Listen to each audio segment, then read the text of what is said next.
2013년도에 우리나라의 영화 중에 관상이라고 하는 영화가 있었습니다. 우리 쉽게 말하는 관상 보는 것, 그것을 영화로 만들었는데 크게 흥행을 했습니다.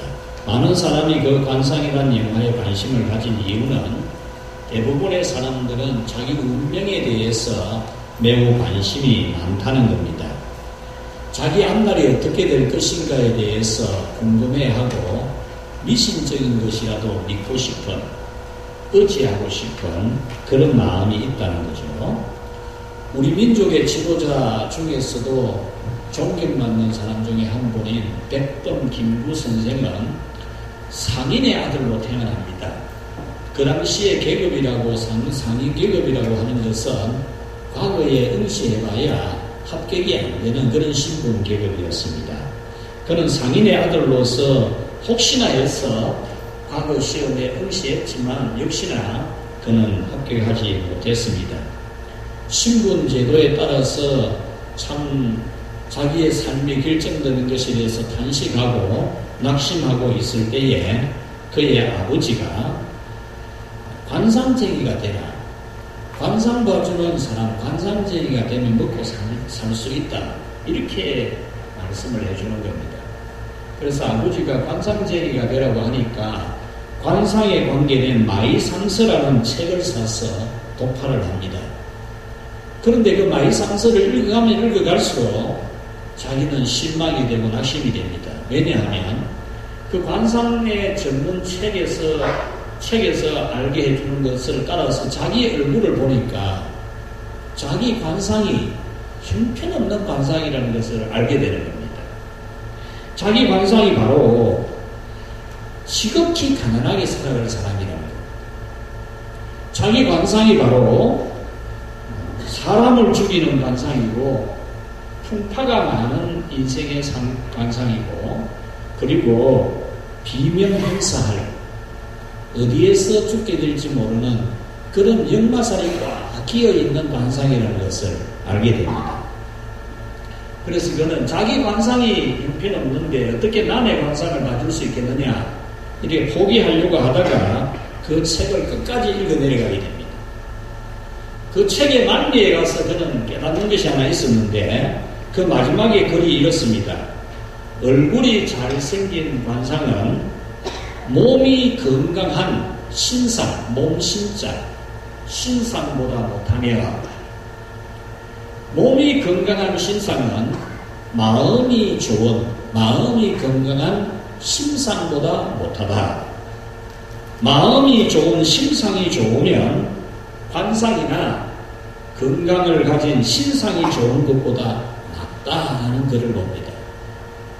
그래서 그는 마음을 곱게 써야 되겠다, 마음을 착하게 써야 되겠다. 그러면 내가 마음을 착하게 써서 살아가는 것은 뭐냐 고민을 하다가 나라와 민족을 위해서 이 한 번 바쳐야 되겠다, 그런 마음을 쓴 겁니다. 그래서 그가 민족의 지도자, 존경받는 인물이 될 수 있었던 거죠. 마음이 중요한 겁니다. 지난 주간에 어떤 한 집사님과 함께 대화를 하는 중에 자기 모친께서 늘 하시는 말씀이 마음을 잘 써야지, 마음을 바르게 써야지, 마음을 바르게 써야 복 받지, 이런 말씀을 늘 하시는 것을 들었답니다. 그리고 자기 어머님은 자기가 가진 것을 마을 사람들과 늘 항상 나누는 생활하는 것을 보았다는 겁니다. 그렇게 늘 마음을 잘 쓰니까 자식들도 잘 되고 좋더라는 겁니다. 여러분, 이 가을에 우리의 마음이 참 고운 마음을 잘 쓰는, 마음이 착하게 쓰여지는 그런 가을이 된다면 하나님이 우리를 기뻐하실 줄 믿습니다. 하나님이 우리를 기뻐하신다면 우리 몸도 우리 삶에도 분명히 하나님의 축복이 있을 것입니다. 이 가을에 우리는 마음을 쓰되 하나님에 대한 마음도 곱게 써야 돼요. 하나님에 대한 마음을 착하게 써야 되겠죠. 하나님에 대한 마음을 귀하게 쓰면 우리가 참된 예배를 드리는 참 예배자가 될 수 있을 것입니다. 오늘 성경 말씀은 지난 주일부터 살펴본 예수님을 위해 잔치를 했다라는 겁니다. 예수님을 위해서 잔치하는 마음을 읽어낼 수가 있는 곳이 오늘 성경의 말씀입니다. 하나님의 심판이 그냥 지나가는, 하나님의 심판이 그냥 넘어가 버리는 그런 6월의 은총을 주시는 예수님께, 참 나병 같은 인생의 문제를 만났는데 그 나병을 고쳐주신 예수님께, 그리고 죽었는데 무덤에 장사되었는데 무덤에서 걸어 나오게 해주신, 살려주신, 죽음에서 살려주신 예수님에게 잔치를 열어드리는 가정, 그 이야기가 오늘 성경의 말씀입니다. 오늘 성경은 예수님을 위해서 잔치한 장소를 아주 중요하게 언급을 합니다. 오늘 성경 말씀 1절에 보면은 베다니에 이르시니 이곳은이라고 합니다. 이곳이라는 이 단어, 우리는 그냥 쉽게 읽어 지나갈 수 있는 단어입니다. 이곳이라는 이 단어에 무슨 의미가 있겠는가? 우리는 성경 읽으면서 그냥 지나가기가 쉬울 것입니다. 2절에서는 뭐라고 말하느냐 하면 거기서 예수님을 위하여 잔치할세, 거기서라고 말합니다. 이 거기서라는 단어도 우리는 쉽게 읽고 지나갈 수 있습니다. 거기서라는 말에 무슨 큰 의미가 있을까? 그런 생각 잘 하지 않을 수 있습니다만, 거기서라는 이 단어가 굉장히 중요한 의미를 지닙니다. 그리고 9절에 가면은 예수님께서 여기 계신 줄 알고, 예수님을 헤아리고 하는 사람들이 예수님을 찾다가 여기 계신 줄 알고, 여기라는 단어가 나옵니다. 이 말씀들은 예수님을 위한 잔치가 있었던 장소, 그 장소를 이곳, 거기, 여기 이렇게 표현을 합니다. 이곳, 여기, 거기라는 곳은 베단이라고 오늘 성경은 분명히 말합니다. 그냥 베단이라고 하면 되지 왜 하필이면은 이곳, 거기, 여기 이렇게 계속 반복합니까?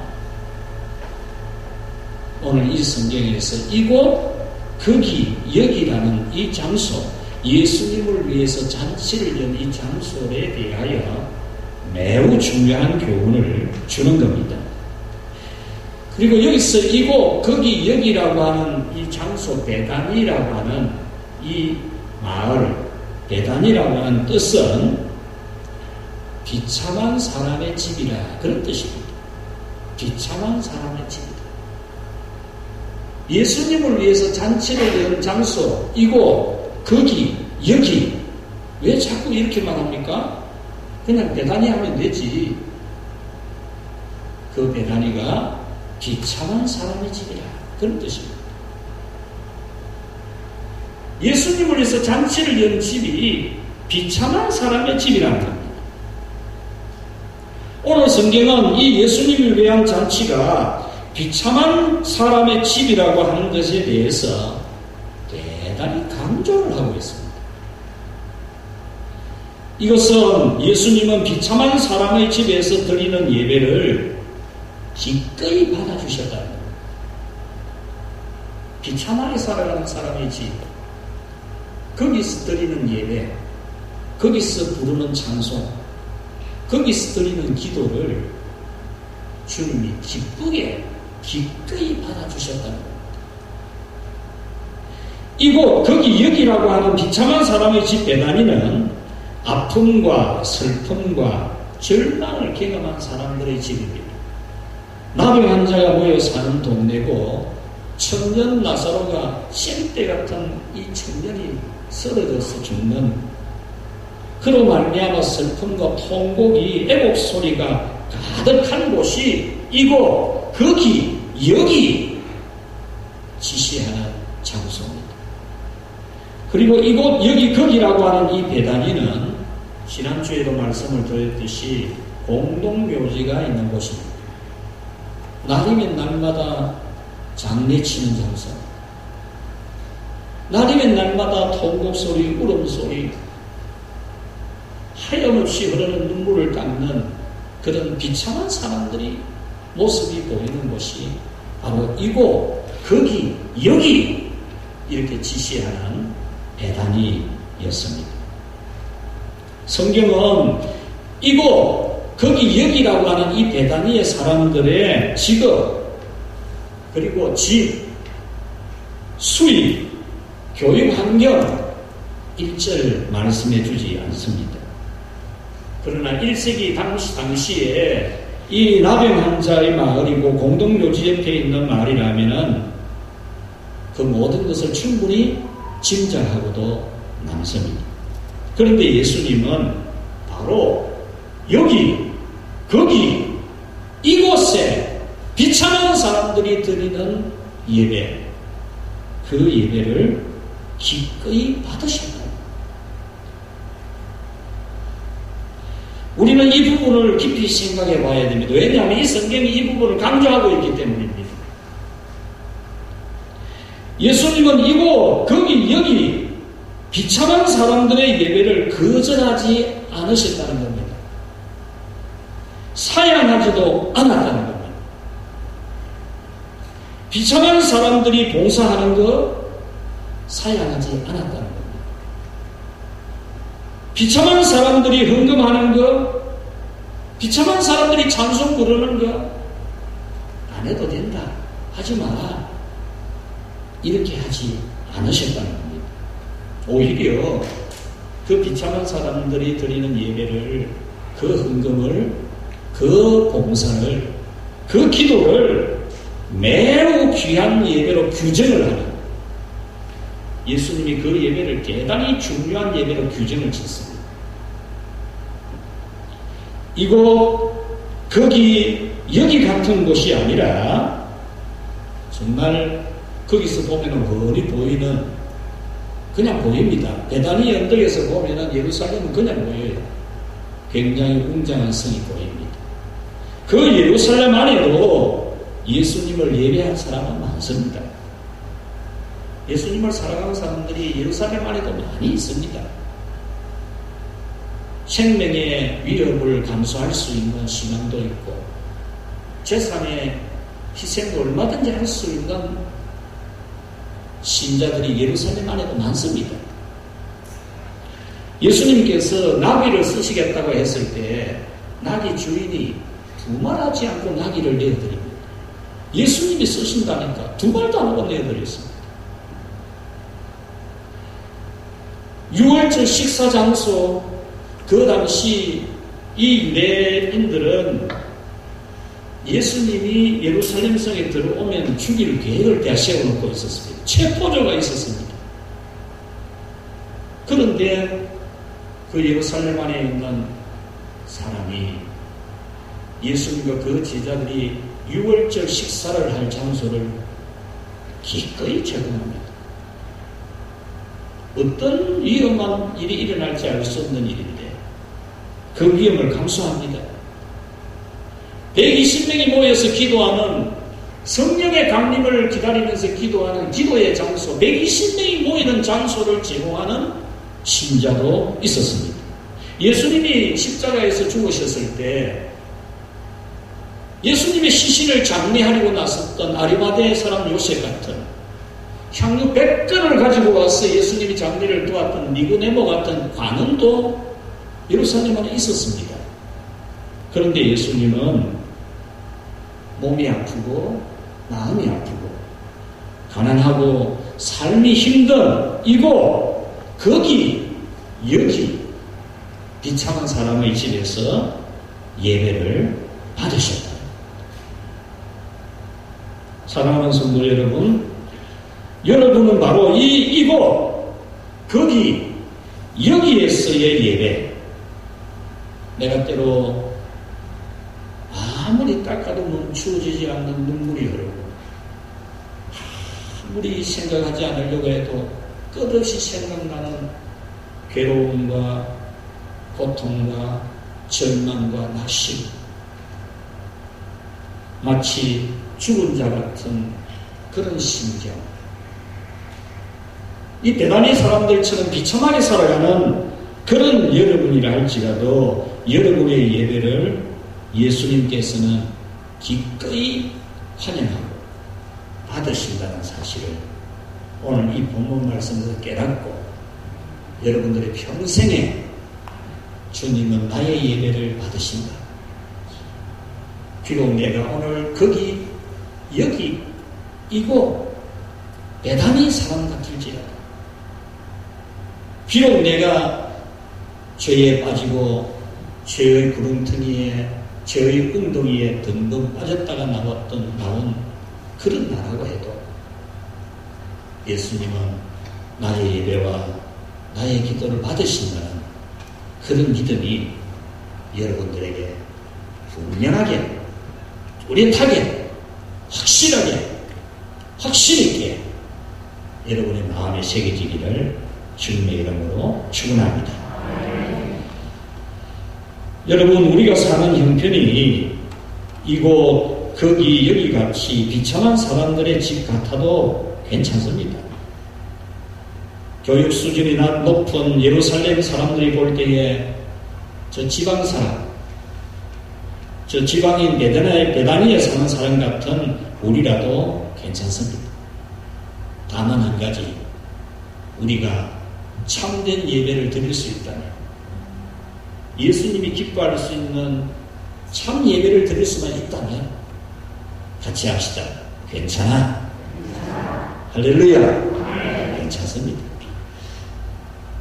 요즘은 이 괜찮아라는 말이 라디오에서도 나오고 또 여러 곳에서 많이 들을 수 있어서 참 좋습니다. 제가 한 10여 년 전에 우리 한국신학연구원에서 강의를 할 때 제가 상담을 많이 해 주었는데 한 어머니가 고등학교 1학년을 데리고 왔습니다. 고등학교 1학년을 데리고 와서 상담을 해주기를 바라는데 이 친구가 참 착하게 생겼습니다. 그런데 어쩌다가 학교에서 1년간 전학을 못 가요.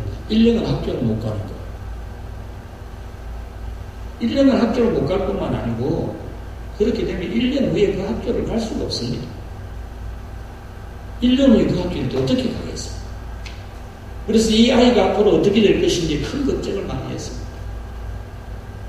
그래서 제가 다 들어보니까 청소년 시기에 이 자기도 어찌할 수 없는 감정의 흐름, 이 감정의 흐름 속에 친구들과 함께 잠시 잠깐 정신이 나간 행동한 거, 그것이더라고요. 그 아이에게 무슨 말을 해줘야 되겠습니까? 네가 왜 그랬니? 네가 왜 그랬니? 이렇게 해야 되겠습니까? 그래서 제가 그때 만들어낸 말이 같이 합시다. 괜찮아. 괜찮아. 괜찮아. 예. 괜찮아. 제가 그 말을 만들어내었어요. 그래서 그 친구에게 괜찮다. 그랬어요. 그러면서 내가 몇 가지를 가르쳐 줬는데, 그래가지고 이 친구 학교는 가지 않고 검정고시를 해가지고 저 친구들보다 먼저 고등학교 졸업하고 먼저 대학교에 들어갔습니다. 그래서 저에게 감사 전화가 오게 됐어요. 여러분, 우리의 삶이 대단히 같을지라도 괜찮습니다. 다만 우리에게 하나님을 향한 참된 예배가 있는가? 이것이 우리가 고민해야 될 과제이지. 하나님을 향한 참된 예배가 있다면 괜찮은 거예요.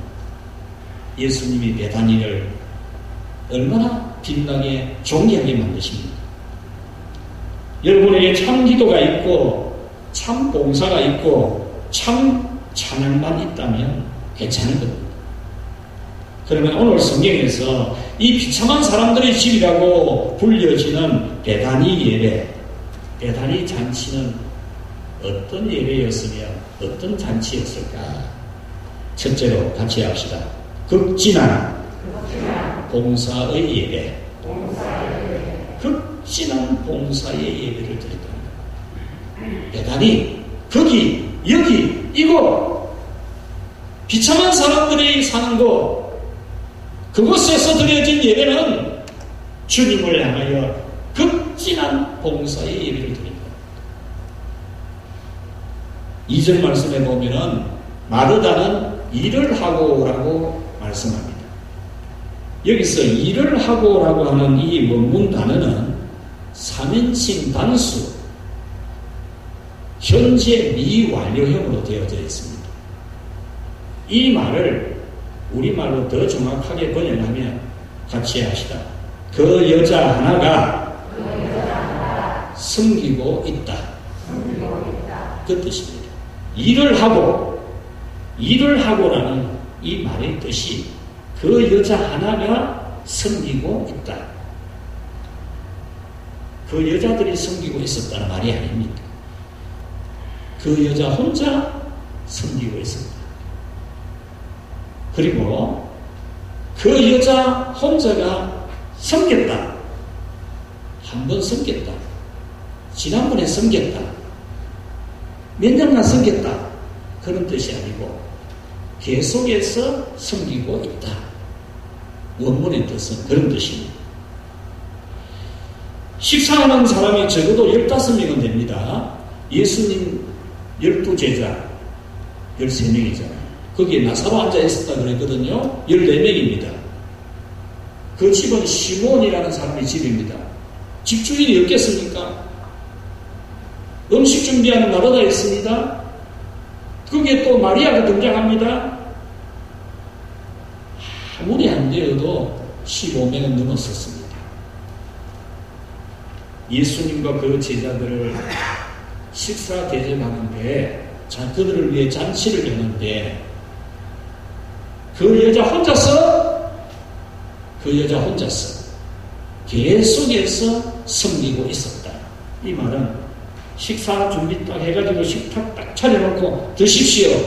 나도 같이 먹겠습니다. 이게 아니죠. 계속해서 식사를 하실 수 있도록 계속 서빙하고 도왔다. 그 말입니다. 마르다의 예배, 극진한 봉사의 예배였습니다. 자원하는 마음, 감사하는 마음으로 극진하게 섬긴 겁니다. 마르다는 이 힘든 봉사를 하면서 원망이나 불평이 전혀 없습니다. 얼마나 힘들겠습니까? 혼자서. 자기 혼자서. 누구는 왜 이런 말 할 수는 있지 않습니까? 그런데 마르다는 혼자서. 아무도 안 도와줘도 혼자서. 이 성경 말씀과 비슷한 잔치가 누가복음 10장에 나옵니다. 이 누가복음 10장에서도 똑같은 비슷한 일이 일어납니다. 똑같은 내용은 아닙니다. 오늘 이 본문의 사건은 마태복음에도 나오고 마가복음에도 나오고 요한복음에도 나오는 내용입니다. 누가복음의 내용은 다른 내용입니다. 이 누가복음 내용이 뭐냐 하면은 나사로, 마르다, 마리아의 집에서 잔치가 있습니다. 예수님을 위해서 잔치하는데 마리아, 마르다의 동생 마리아가 예수님 발 아래 앉아가지고 예수님 말씀만 듣고 있습니다. 언니 마르다가 일이 너무 많아가지고 분주해서 음식 준비한다고 바빠서 너무 많은 음식 준비한다고 이러는데 동생은 예수님 발 아래 앉아가지고 설교만 듣고 있습니다. 그때에 이 마르다 언니가 기분이 상했습니다. 조모가 신하고 속으로 얼마나 그러겠습니까? 그러다가 참다 못해가지고 예수님 보고, 예수님, 내 동생 마리아 보고 내가 이렇게 일이 많은데 날 좀 도와주라고 말씀 좀 해주겠어. 이 말까지 할 정도로 이 마르다는 일을 하면서도 속이 안 편합니다. 우리 권사님들이 식당에 일하면서 막 바가지 집어 던지고 그리 안 하듯이 이 마르다는 누가복음 10장에서 예수님을 섬길 때에는 마음이 불편했어. 그러나 그때 예수님이 들려준 교훈, 몇 가지만 하든지 같이 합시다. 한 가지만 하든지. 예수님이 그랬어요. 혹 몇 가지만 하든지 한 가지만 하든지 분주하지 않도록 해라. 할 수 있는 것만큼만 해라. 그렇게 말씀을 해주셨고, 좋은 편을 택한 설교 듣기를 좋아하고 설교를 듣고 싶어하는 마리아가 그 좋은 것을 포기하지 않을 것이다. 이 말씀을 들려주었어요.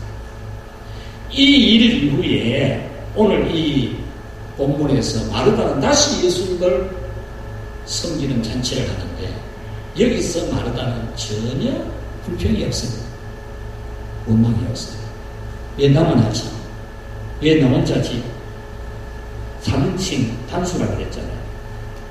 그 여자 혼자서 왜 내만 하지? 김의사 어디 갔나? 박근사 어디 갔나? 그런 말 하지 않는 거예요. 혼자서 아무 말 하지 않고.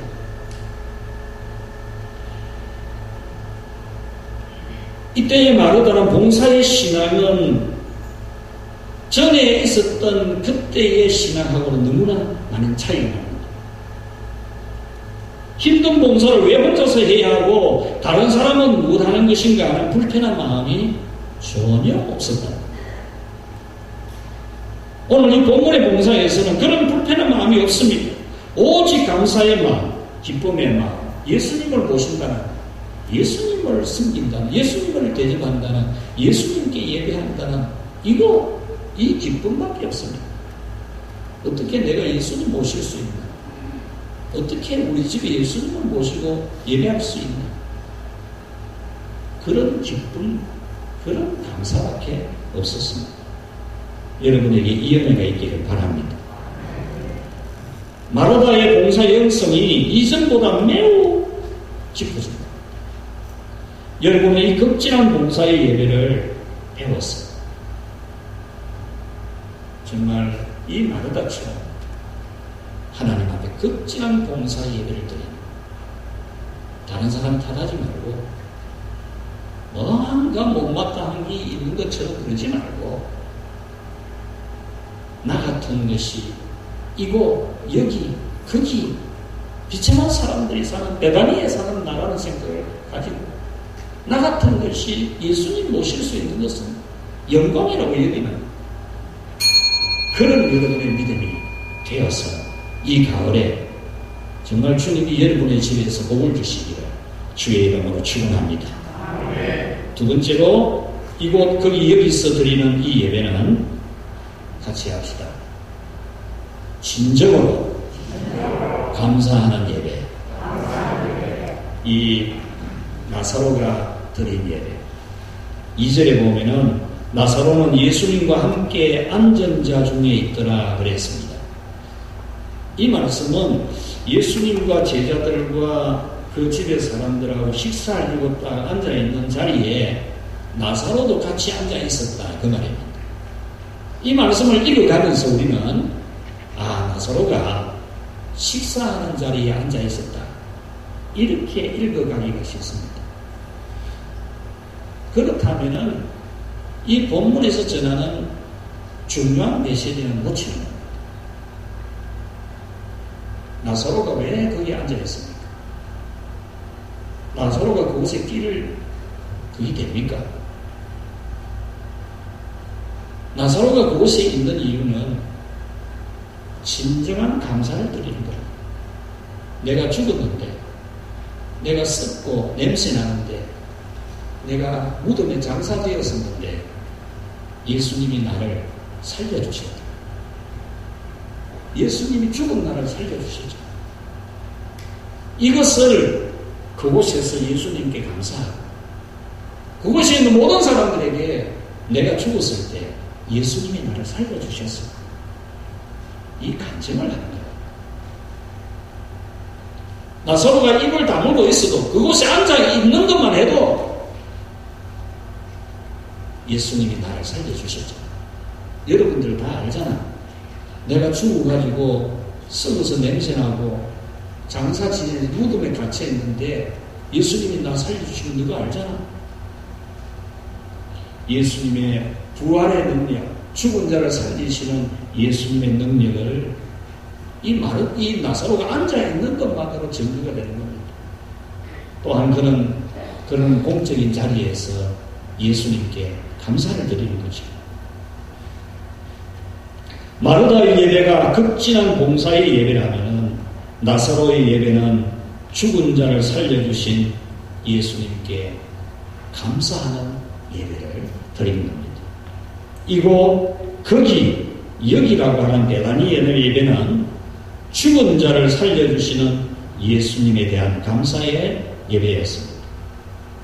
뒤에 나오는 마리아의 헌신도 자기 오라비 나사로가 죽었는데 살려주신 그 예수님께 감사해서 그런 헌신을 하는 거죠. 이와 같이 우리도 죽은 나를 살려주신 예수님, 우리가 드릴 예배는, 우리가 예수님을 위해서 열어야 될 잔치 예배는 내가 죽었는데, 내가 죽었었는데 썩어서 냄새나고 사람 시체 썩는 것보다 더 더러운 죄의 냄새를 풍기는, 마귀 냄새를 풍기는, 전에 제가 한번 이야기 드렸죠. 귀신 들린 사람이 귀신 나가기 전에 내는 냄새 정말 지독합니다. 지독해. 우리는 그런 썩는 냄새를 풍기는 그런 우리였는데 예수님이 우리를 살려서 멀쩡하게 하나님께 예배하는 하나님의 아들이 되고 하나님의 딸이 되게 해주신 거예요. 그것을 진정으로 감사하는 예배, 이 예배가 바로 오늘 우리의 예배가 되어야 합니다. 여러분, 우리는 죄로 말미암아 죽었었는데 무덤에 장사 지낸 것처럼 지옥에 들어가도록 되어 있는 우리였는데 예수님이 십자가에서 대신 죄값을 받고 우리 죄값은 탕감받게 하고 우리를 죽은 데서 건져내어서 하나님의 자녀가 되게 해주신 그 은혜를 감사합니다. 뿐만 아니라 여러분 마음이 죽었을 때도 안 많았습니다. 여러분 마음이 죽어 있을 때가 얼마나 많았어요. 슬픔에 죽어 있고 낙심에 죽어 있고 걱정 근심에 죽어 있고 불안에 죽어 있고 정말 막막한 마음이 막막한 그런 걱정이 되어 있을 때가 얼마나 많았습니다. 그때 우리 하나님이 여러분 마음을 다 살려주지 않습니다.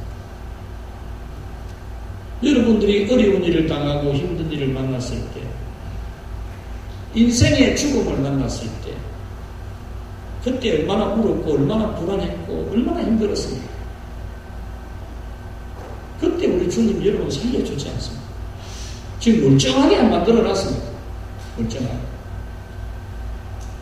이 은혜를 여러분 감사하는 그 예배가 오늘 이 가을에 우리가 드려야 될 예수님을 위한 잔치입니다. 여러분의 영혼을 썩고 냄새나는 지옥 가는 거기에서 살려주신 거예요.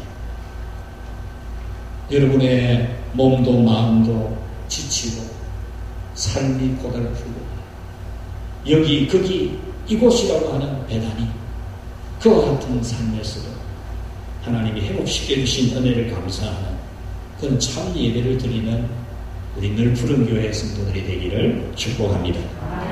마지막 세 번째로 이곳 거기 여기서 드리는 예배는 같이 합시다. 극진한 헌신의 예배. 3절에 보면 마리아는 지극히 비싼 향유 곧 순전한 나다 한 근을 가져다가 예수님 발에 묻고 자기 머리카락으로 예수님 발을 닦아드렸다라고 했습니다. 이 말씀은 마리아는 예수님에게 극진한 헌신을 하는 예배를 드렸다는 겁니다. 여기서 지극히 비싼 향유를 부어드렸다는 말은 매우 많은 물질로 섬겼다라는 겁니다. 5절에 보면은 이 향유 값을 가룟 유다가 대번에 합니다. 그거 300데나리면 선받지. 아주 유명한 겁니다. 누구나 알 수 있는 그런 귀한 겁니다. 이 300데나리온은 하루도 쉬지 않고 일요일도 없이 주일도 없이 하루 종일 날마다 방공일도 없이 국경일도 없이 휴가도 없이 월차도 없고 반차도 없고 300일을 꼭 일을 다 해가지고 그것도 한 푼도 안 쓰고 전화비도 안 내고 껌도 하나 안 사십고 커피도 안 사먹고 300일을 모아야 모아지는 겁니다.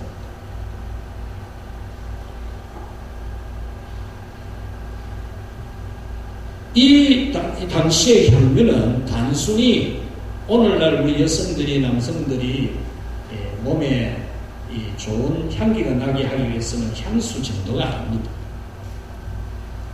이 나드 향유라고 하는 것은 돈이 있는 사람들이 재산 정식 수단으로 모으는 겁니다.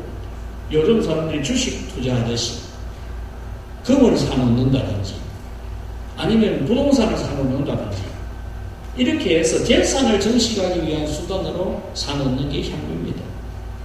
그래서 이 향유들은 왕실 같은 데 많은 겁니다. 선물 들어오는 거지. 왕실은 그것을 가지고 재산을 만드는 겁니다. 언제든지 판매할 수 있는, 돈으로 바꿀 수 있는 그런 것이었습니다. 그러므로 마리아가 자기가 오랫동안 일해서 모은 돈을 투자 가치가 높은 향유에 투자를 해 모은 것입니다. 그것을 예수님께 부어드린 거죠. 예수님이니까 한 5방울 정도 부어드린 게 아니고 340.1g에 한 근을 그냥 다 부어드렸어요. 자, 오늘 눈 한번 떠보십시오. 여러분들이 예수님께 미역국 한 그릇 드린다면 한 그릇이 아니라 2그릇이도 여기서 다 드릴 분들입니다. 안 드릴 분이 없죠. 근데 이 비싼 향유 같으면 몇 방울 정도 드릴까요? 몇 방울. 예수님 손 내려서 기도시키 기 찍어주고 예수님 발에다 한번 찍어주고 누구든지 그렇게 할 수 있을 겁니다. 향유가 있다. 아무리 비싼 향유라도. 오늘 이 자리에 있는 우리는 그 향유를 몽땅 그 자리에서 예수님 발에 부어드립니다. 그런 참된 음식, 참된 예배를 드리는 우리 이 시대에 진정한 예배를 드리는 우리 늘푸른교회 성도들이 되기를 축복합니다. 지난 시간에 우리 경고 활동을 한 이승평 목사님 이야기를 들었습니다. 이분도 교회를 개척했어요. 경산에 가면 동부교회, 사동에 있는 교회 개척을 했는데 주차장이 없었어요. 그 장로님이 자기 재산의 10분의 1을 드린다면서 2억을 가지고 온 거예요. 그래서 목사님이 기도해가지고 돈 좀 더 보태가지고 주차장 사장했어. 주차장 산 그런 이야기를 하더라고요. 여러분, 주님을 위해서 나를 위하여 십자가에서 피 흘리고 나를 죽은 데서 살려주고 저주가 나에게서 건너 넘어가게 해주고 지금 코로나가 2년 가까이 막 횡행 다니는데 나에게서는 그냥 건너뛰어 넘어가게 하고 우리 자녀들에게서는 그냥 건너뛰어 넘어가게 하고 이런 은혜를 우리에게 주시는데 여러분 주님을 위하여 참된 헌신을 하는 그런 믿음이 되기를 축원합니다. 나도 향유는 이스라엘에서 생산이 안 되는 겁니다. 인도 상당히 멀잖아요. 이스라엘 땅에서 인도는 멀어요. 그 인도에서 북부 지방에 있는 고산지대에서 있는 그 나무 뿌리에서 채취한 아주 고귀한 겁니다. 마리아는 바로 그것을 사두었다가 예수님께 부어드린 겁니다. 그리고 마리아는 자기 머리카락으로 예수님의 발을 닦아드립니다. 이 행위를 한번 생각해 보랍니다.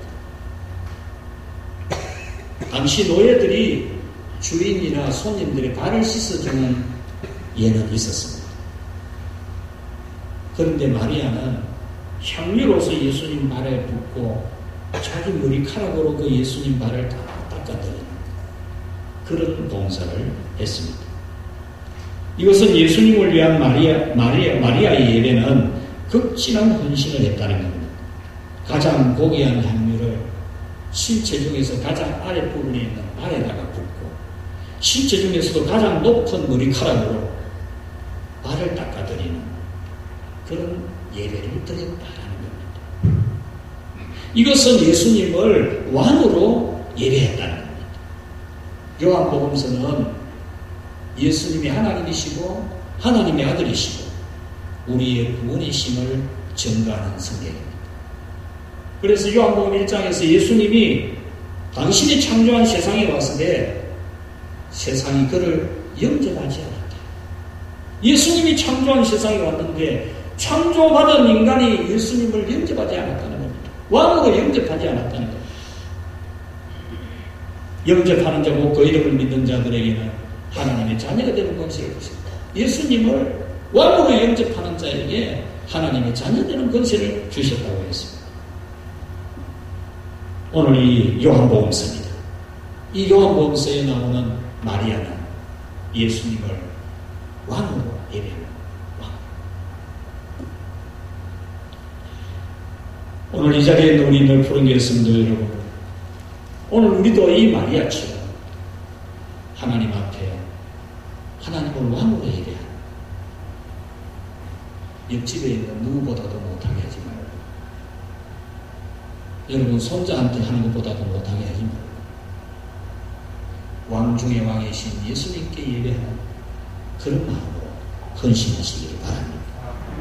주일을 기다리고 예배를 준비하고 주님의 교회를 사랑하고 섬기는 일들에 주님의 몸인 교회를 내 머리카락으로 닦아드리는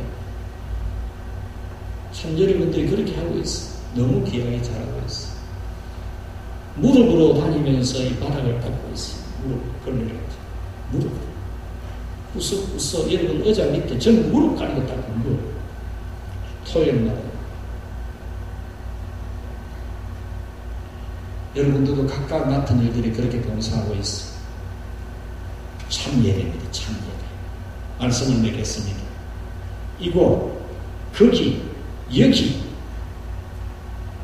비참한 사람들의 집 그곳에서 드려진 예배 너무나 아름다웠습니다. 주님은 그들의 예배를 기쁘게 받았습니다. 마르다이 참 처음에는 그가 일하면서 불평도 있었고 원망도 있었는데 신앙이 자라니까 신앙이 깊어지니까 원망이 절대 없습니다. 혼자서 계속 봉사하고 있습니다. 우리 예전도 회원 여러분 남자도 마찬가지입니다. 주님의 일을 하면서 혼자서라도 불평하시는 거예요. 김건사 어디 갔노? 박건사 어디 갔노? 그러지 말고 정건사는 어디 갔노? 안 보인다? 이러지 말고 여러분들이 솔선수범해서 마르다처럼 주님을 극진히 섬기는 봉사를 하시고 나사로처럼 정말 나를 죽은 데서 살려주십니다. 죽은 나를 살려주신 예수님, 그 예수님께 진정으로 감사하는 예배를 드립니다. 마리아처럼 정말 자신의 가장 귀한 것을 예수님을 왕으로 섬기는 그런 헌신을 한 것처럼 이 가을에 우리에게 이 거룩한 잔치가 있게 되어서 예수님 바로 이곳에서 여러분에게 복을 주시고 주님의 이름으로 축복합니다. 우리 말씀 생각하면서 우리 한 1분 정도 기도하겠습니다. 하나님 아버지 감사합니다. 저희들을 사랑하여 주셔서 오늘 또 이곳에 오셔서 우리의 예배를 받아주시는 것을 감사합니다. 정말 비참한 사람들이 살아가는 집 같은 인생 나사로 같고 마르다 같고 마리아 같은 여기 거기 이곳이라고 하는 참 보잘것없는 이 저희에게 주께서 오셔서 구원해 주시고 복을 주시는 데 진심으로 감사합니다. 참으로 이 땅에 살아가는 날 동안 여기 있을지라도 거기 있을지라도 이곳일지라도 배단이라 할지라도 하나님이 기뻐하시는 참 예배를 드리는 저희들이 다 되게 하시고 주님 오셔서 우리를 기뻐하사 참 존귀케 해주시는 배단이를 빛나게 해주셨던 것처럼 우리를 빛나게 해주시는 그런 은총을 베풀어 주시옵소서. 예수님의 이름으로 기도하옵나이다.